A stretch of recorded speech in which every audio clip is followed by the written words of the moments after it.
شروع کرتا ہوں اللہ کے نام سے جو بڑا مہربان اور نہایت رحم کرنے والا ہے۔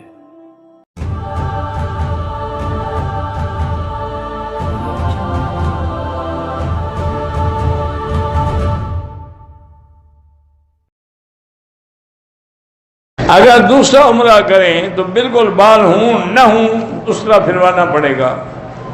اگر صفا مروہ دوڑتے ہوئے میں نے پاؤں میں ایسا موزہ پہنا جس سے اوپر کی ہڈی صاف نظر آ رہی تھی، ٹھیک ہے۔ حرم میں جنازے کی نیت کیسے کریں؟ یہی کہ نماز میت میں پڑھ رہے ہیں، اور کیسے کریں؟ کہتے ہیں جی کہ حدیث میں ہے کہ داڑھی بڑھاؤ اور مونچھیں کٹاؤ، بالکل ہے، لیکن وہاں یہ بھی تو ہے نا حدیث میں کہ حضور پاک یاخذ من اطراف لحیتہ من طولہ وعرضہ، حضور پاک بھی اپنی داڑھی کو نیچے سے بھی دائیں بائیں سے بھی کاٹتے تھے۔ تو اسی سے ابن عمر نے لکھا کہ ایک مشت ہونی چاہیے۔ یہ تو حضور کا عمل ہے، صحابہ حضور کے عمل کے خلاف کوئی عمل نہیں کرتے۔ ایک شخص نے 2012 میں حج کیا، کنکری کے لیے دیوار کے وقت سے پہلے کر لی، ان پر دم ہے؟ ہاں بالکل دم ہے۔ اچھا ہے ماشاءاللہ، 2012 کے ابھی تک جلدی تو مسئلہ پوچھ رہے ہو۔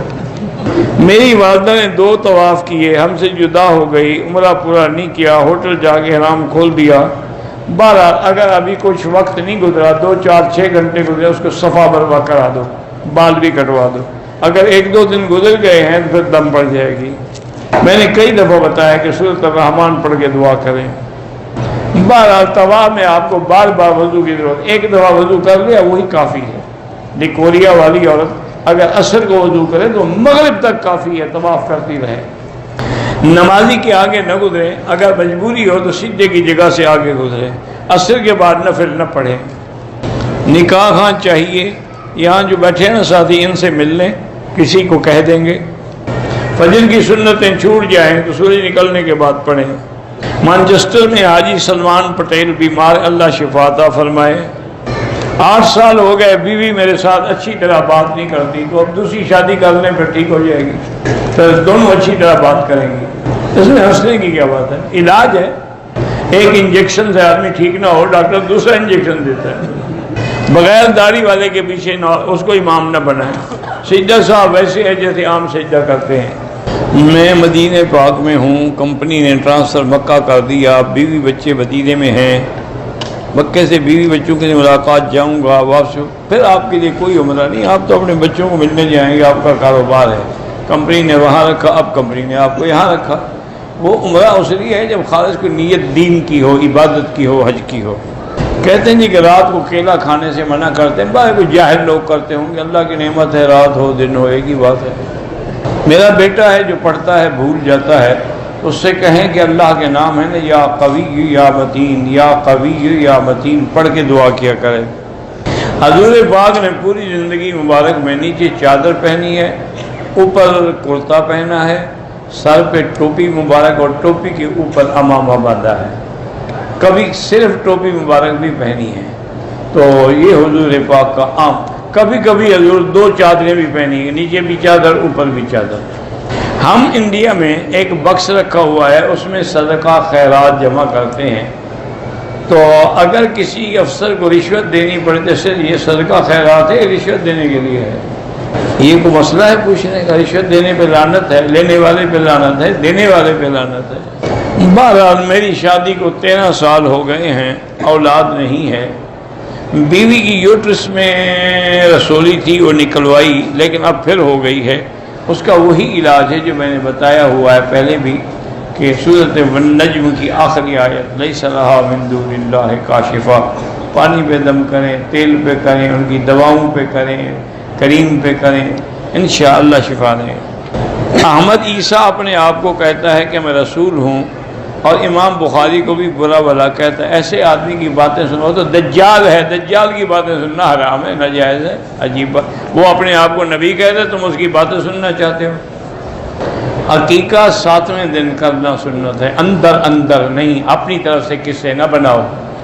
7ویں دن یا پھر 14ویں دن، 7ویں دن اس کے بال بھی اتاریں جو سنت ہے، اور اس کے وزن کے مطابق چاندی کی قیمت صدقہ کر دیں۔ کہتے ہیں جی کہ انڈیا میں دکان کرائے پہ لی، ایڈوانس میں رقم جمع کی، 10 سال یا 20 سال کے بعد جب دکان واپس کرنی ہو جتنا ایڈوانس جمع کرایا تھا اتنا ہی لے گا، اس سے زیادہ کیوں لے گا؟ باقی مارکیٹ میں اگر روپے کی قیمت بڑھ جائے یا گر جائے یہ تو اس کے ذمہ۔ عورتیں جب سجدہ کرتی ہیں تو زمین پہ اپنا بدن کو ملا کے سجدہ کریں حنفی مسلک میں، اور باقی ائمہ کے نزدیک مرد کی طرح سجدہ کر سکتی ہیں۔ صفا مروہ کرنے کے بعد احرام کھول دیا، نماز جمعہ پڑھ کے پھر حلق کرایا۔ اگر یہ گھنٹہ 2 گھنٹے گزرے ہیں دم تو نہیں ہوگا لیکن صدقہ کرتے۔ اگر طواف کرتے ہوئے استلام بھول گیا کوئی حرج نہیں۔ اگر دوران نماز سجدہ تلاوت رہ جائے، باجماعت ہم پڑھ رہے تھے، امام سجدے میں چلا گیا، آپ کھڑے رہے تو آپ کی نماز نہیں ہوگی۔ اگر آپ رکوع میں چلے گئے پھر نماز ہو جائے گی۔ دم دینے والے جو ہیں وہ غریبوں کو گوشت دیتے ہیں اور وہ فروخت کر دیتے ہیں، آپ ان کو بکرے نہ دیا کریں نا، کاٹ کے تقسیم کر دو، پھر کیا بیچیں گے؟ یا یہاں کے جو ادارے ہیں، جمعیات خیریہ ہیں، البرکہ ہے، الجمعیت الخیریہ ہے، شفا زمزم ہے، ان کو دے دیں، وہ کریں گے، تقسیم بھی کریں گے۔ اگر شوہر کی زبان سے نکل جائے بیوی کے بارے میں کہ تو میری بہن جیسے، کوئی بات نہیں انشاءاللہ۔ ہاں اگر نیت یہ کرے کہ میرے لیے حرام ہو تو پھر زہار ہو جائے۔ ہے کیا ویسے منہ سے نکل گیا؟ کہتے ہیں کہ یہاں پر مدینہ بوٹی یا نبی بوٹی اللہ عالم بھی اولاد ہوتی ہے، نہیں مجھے نہیں پتا، بہرحال کوئی بوٹی ہے کوئی دوا ہے تو لے سکتے ہیں آپ، لیکن میں نہیں جانتا کہ کون سی اس میں کیا فائدے ہیں کیا نہیں ہیں۔ ہاں جنت البقیع میں لوگ جا کے قبروں پہ بیٹھ کے پڑھتے ہیں، وہ بھی درد ہے، آپ پڑھ کے ان کو ثواب بخشیں تو وہ جائز ہے۔ اگر حجر اسود کو ہم نے اشارہ کیا لیکن ہاتھ لگا نہیں تو چومنا ضروری نہیں ہے۔ میقات سے احرام پہنا، پھر میرے بازو پر زخم تھا، میں نے زخم پہ لگایا، پھر ہم لوگ ہوٹل میں آ گئے، ہوٹل میں آنے کے بعد دوبارہ وضو کرنے کی ضرورت پڑی، میں نے پتہ نہیں کیا وہ پلسٹر جو زخم پر لگایا تھا اتار دیا، پھر وضو کیا، کوئی حرج نہیں یار، کیا ہوگی، کچھ بھی نہیں ہے۔ صفا مروہ پڑھتے ہوئے کون سی دعا پڑھیں جو تمہیں یاد ہو، جو تمہیں آتی ہے وہی پڑھتے رہو، درود شریف پڑھتے رہو، کلمہ پڑھتے رہو۔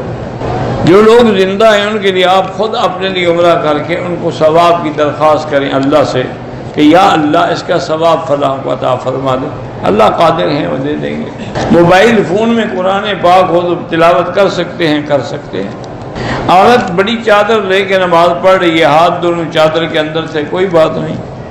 مقام ابراہیم یا دیگر مقام کا چومنا منع ہے، بدعت ہے، چومنا صرف حجر اسود کا جائز ہے اور سنت ہے۔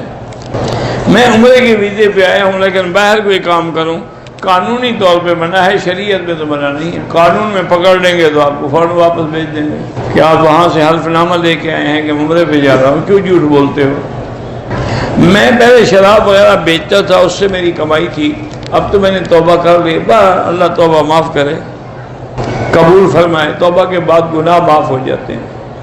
میرا تعلق حنفی مسلک سے ہے، جمعہ کی نماز میں 4 رکعت نماز سے پہلے، 2 رکعت فرض، پھر 4 رکعت نماز کے بعد، یا 6 رکعت نماز کے بعد۔ ایک عمرہ کر لیا ہے، دوسرا عمرہ کرنا چاہیں تو احرام کو دھونا ضروری نہیں ہے، کیوں وہ پلید تھوڑا ہو گیا ہے۔ ایک عمرے کے بعد دوسرا عمرہ کتنے دن کے بعد کریں؟ بہتر یہی ہوتا ہے کہ 4-5 دن گزار لیں تاکہ کچھ بال تو نکلے نہ، اس طرح میں تو آئیں۔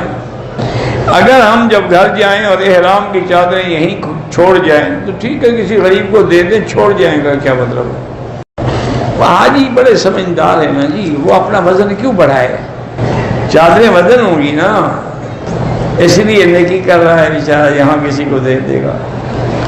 عصر اور ظہر کی نماز میں امام آہستہ تلاوت کرتے ہیں، حنفی مسلک میں مقتدی کچھ نہیں پڑھے گا، امام کا پڑھنا ہی کافی ہے۔